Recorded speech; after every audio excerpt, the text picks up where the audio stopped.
लेकिन जो कुछ हो रहा है उसमें प्योर राजनीति है और उसके सिवा कुछ नहीं है। यूक्रेन के अंदर 18 से 20 हज़ार स्टूडेंट हमारा गया हुआ था, ये तो हमें तब पता लगा जब वार हुई है। तो सही बात है।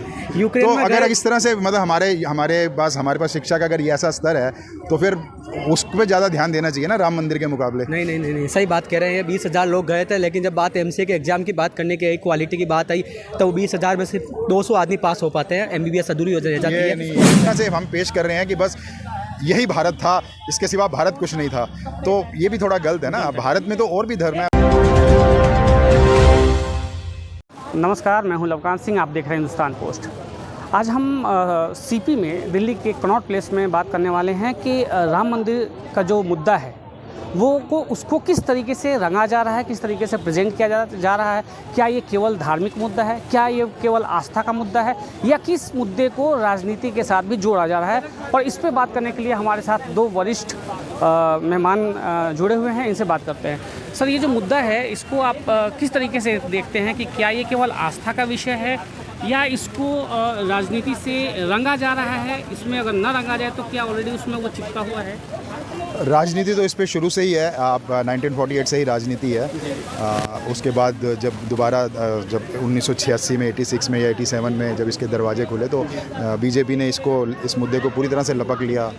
तो उसके हिसाब से वो आज पूरी तरह से राजनीति कर रही है। और राजनीति के हिसाब से जब उन्होंने इस केस को जीता, जब सुप्रीम कोर्ट ने इसके लिए फ़ैसला किया, तो उससे अब तक ऐसे लगने लग रहा था कि भाई इससे राजनीति उनकी शायद ख़त्म हो जाए। लेकिन उस राजनीति को मीडिया के जरिए या इस समय मेजोरिटी की गवर्नमेंट के जरिए, हर चीज़ के जरिए वो बिल्कुल उठाया जा रहा है। और आज तो बिल्कुल आप कहीं भी चले जाइए, इस मुद्दे के सिवा कोई दूसरा मुद्दा आ ही नहीं रहा है। सिर्फ इसी पे बहस हो रही है, सिर्फ इसी पर सब कुछ हो रहा है, जबकि ये पूरे भारत का मुद्दा नहीं है। मतलब जो धर्म का मैटर है वो तो बिल्कुल आस्था का मैटर है, वो तो आपके अंदर होना चाहिए। अगर कहीं मंदिर का निर्माण होता है तो उसमें वो लोग जाएंगे ना जिनकी उसमें आस्था है, या लोग जो धर्म को बहुत मानते हैं। इसमें तो आप सबको बुला रहे हैं, और बल्कि इतना आपने प्रचार किया कि अब आपको ये भी प्रचार करना पड़ रहा है कि भाई आप मत आइए वहाँ पर, क्योंकि ज़्यादा भीड़ हो जाएगी। सर, वैसे मैं इस चीज़ को थोड़ा सा दूसरे पर्सपेक्टिव से देखता हूँ कि अगर मेरे घर में कोई फंक्शन है तो ज़रूरी नहीं कि जो लोग मेरे डायरेक्ट दोस्त हैं वही आएँ। अगर मेरे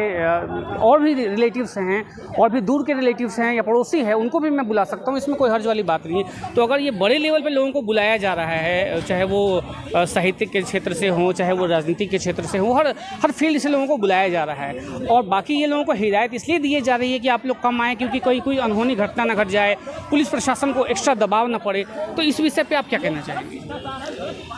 देखिए, अब राम मंदिर का निर्माण हो रहा है। अब जैसे सरकार चाह रही है वो अपना काम कर रही है, मतलब उसको राजनीति से जोड़ रही है। हालांकि वो बोले कि हम राजनीति से नहीं जोड़ रहे हैं, तो ये तो उनका वर्जन है।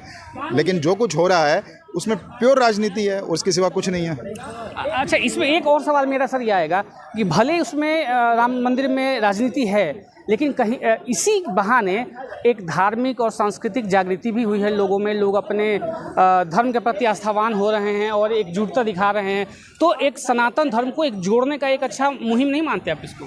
सनातन धर्म तो, सनातन का मतलब तो ये है ना, ऐसा धर्म जो आदिकाल से चलता हुआ आ रहा है, उसी में सनातन है। उसी में से बौद्ध धर्म भी निकला है, उसी में से जैन धर्म भी निकला है। लेकिन बौद्ध धर्म में तो खुद वो बोलते हैं कि वो हिंदू नहीं है, हमारे डॉक्टर भीमराव अम्बेडकर।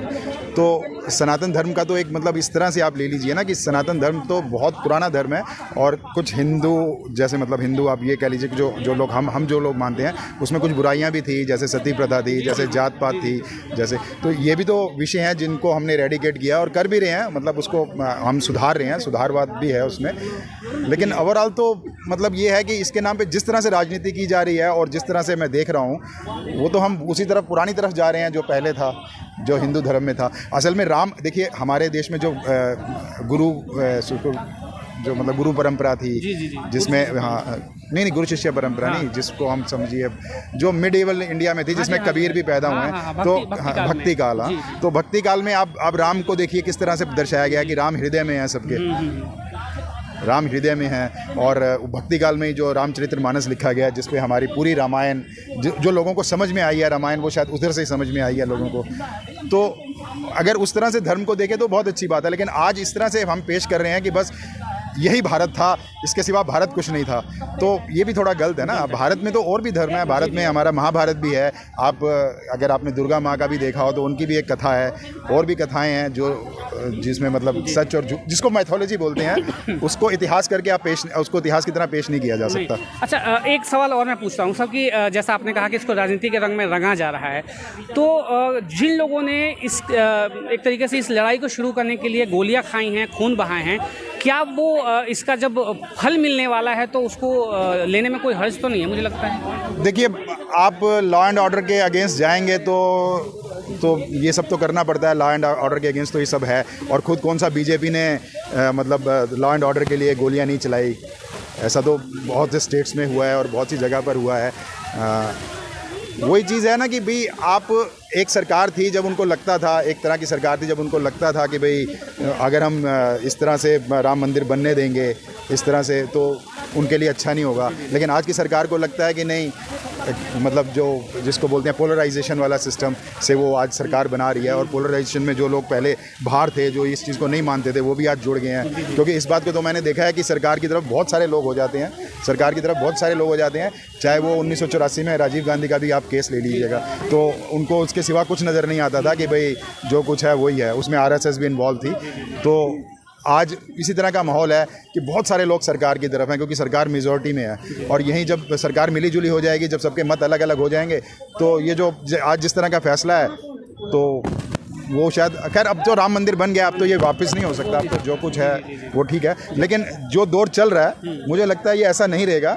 आने वाले 10-20 साल में बदल जाएगा। हो सकता है अभी ना बदले। अच्छा, अभी हमारे साथ एक युवा भी, अच्छा आप इस पर क्या कहना चाहेंगे कुछ?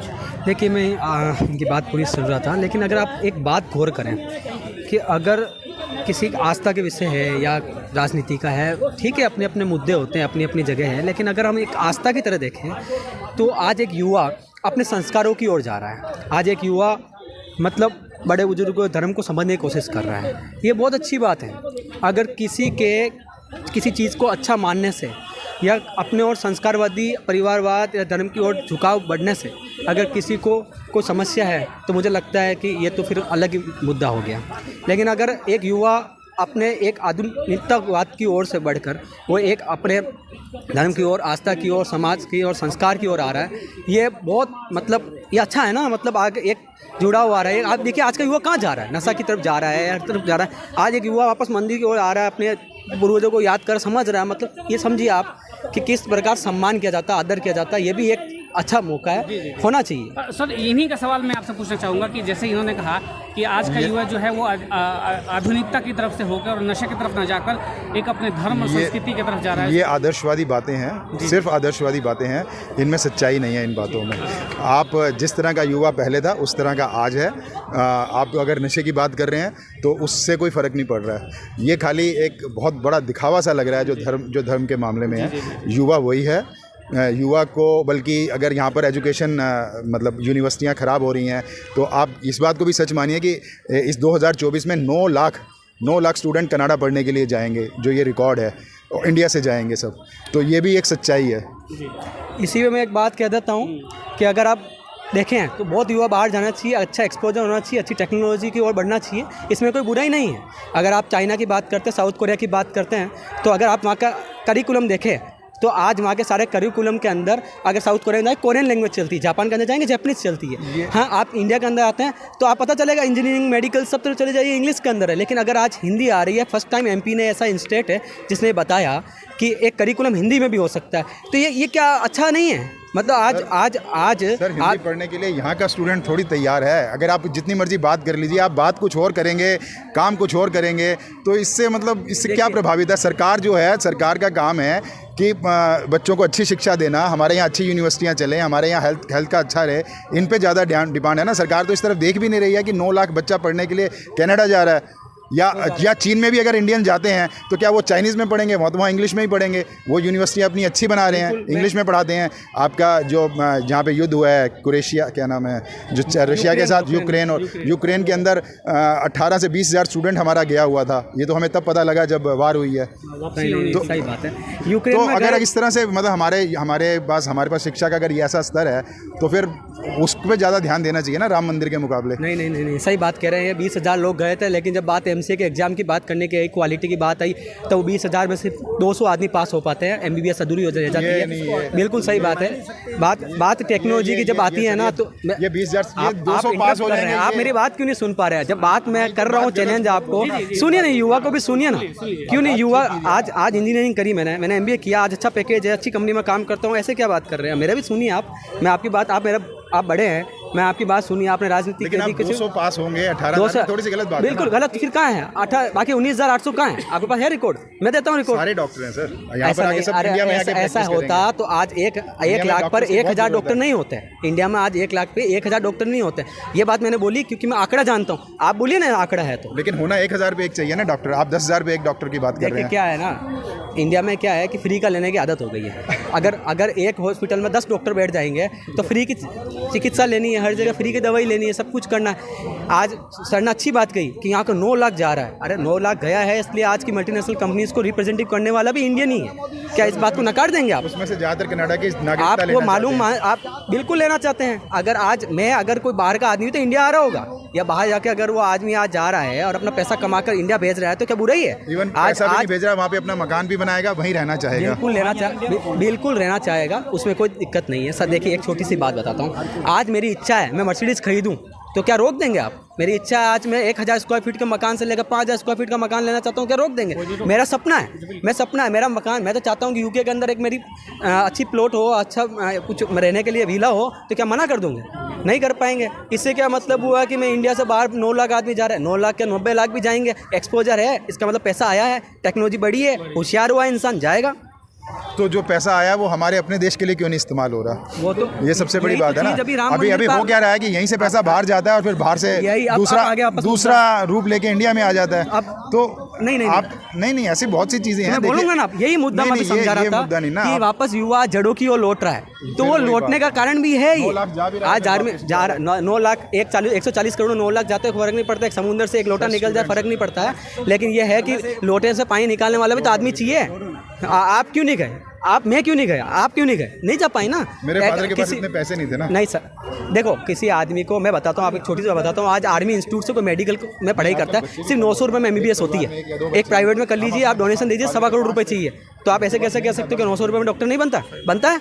लेकिन आप में एक्सपोजर होना चाहिए ना। आप में एक्सपोजर नहीं है, आपको टैलेंट कुछ ही नहीं है। आदमी को पता है क्या है, रूट 2 की वैल्यू नहीं पता होगा। यहाँ पर इतने खड़े हैं, किसी को बता दो इतना टेक्नोलॉजी इतना होशियार है, रूट 2 का वैल्यू पूछिए यहाँ पर, वहाँ से लेकर यहाँ तक का कोई नहीं बता पाएगा। लेकिन बातचीत करनी हो, ऐसे भी लोग हैं जो इस बात पे हैरान होते हैं। हमारे पास ऐसे लोग भी हैं जो इस बात पे हैरान होते हैं कि A+B का होल स्क्वायर में 2AB एक्स्ट्रा कैसे आ गया, इस बात पे भी हैरान होते हैं। तो फिर आप तो वो बोल रहे हैं कि यहाँ पर कोई ये नहीं बता सकता। हैरान हो सकता है ना, वही मैं चीज़ समझाना चाहता हूँ। आज किसी को एक्सपोजर मिला है, आज को नॉलेज मिली है, किसी को तो ऐसे नहीं मिली है। ये आज कई पूर्वजों की मेहनत रही होगी। आज आपके पेरेंट्स ने क्या, मैं बताता हूँ, एक छोटा सा उदाहरण देना चाहता हूँ।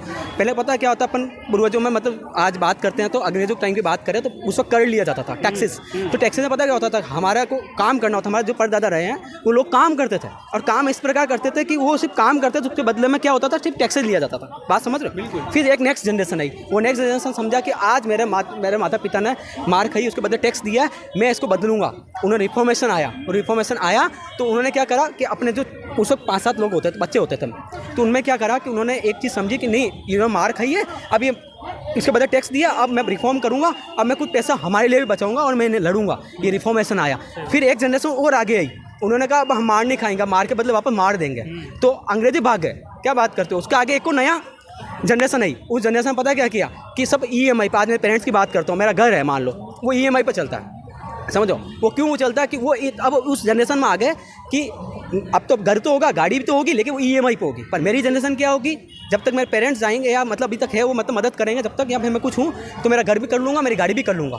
लेकिन जो मेरी जनरेशन आएगी, नेक्स्ट जनरेशन आएगी, वो अगली पीढ़ी के लिए बचा के रखेगी। तो ये रिफॉर्मेशन है, इसको कैसे मना कर सकते हो? रिफॉर्मेशन को बदलाव आया ना सर। ऐसा रिफॉर्मेशन पूरे इंडिया में नहीं है ना। अब मैं जो आप एग्जांपल दे रहे हो, मेरा बेटा भी बहुत पढ़ा लिखा है, बहुत अच्छी सैलरी लेता है, उसकी उम्र 30 साल हो गई है, उसके कोई बच्चे नहीं हो रहे, उसके पास आज अच्छे पैसे जुड़ चुके हैं। जब उसके बच्चे होंगे तो उसके पास एक बहुत अच्छा घर होगा, बहुत अच्छी गाड़ी होगी, सब कुछ होगा।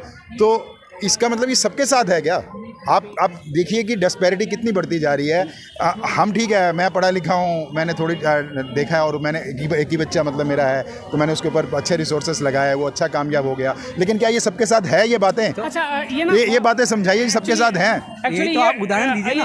तो उदाहरण आपके सामने, आप सीपी में घूमिए, देखिए किस तरह से बच्चे भीख मांग रहे हैं, बच्चे कोई नहीं मांग रहा है। ये देखिए, अगर आप सच्चाई को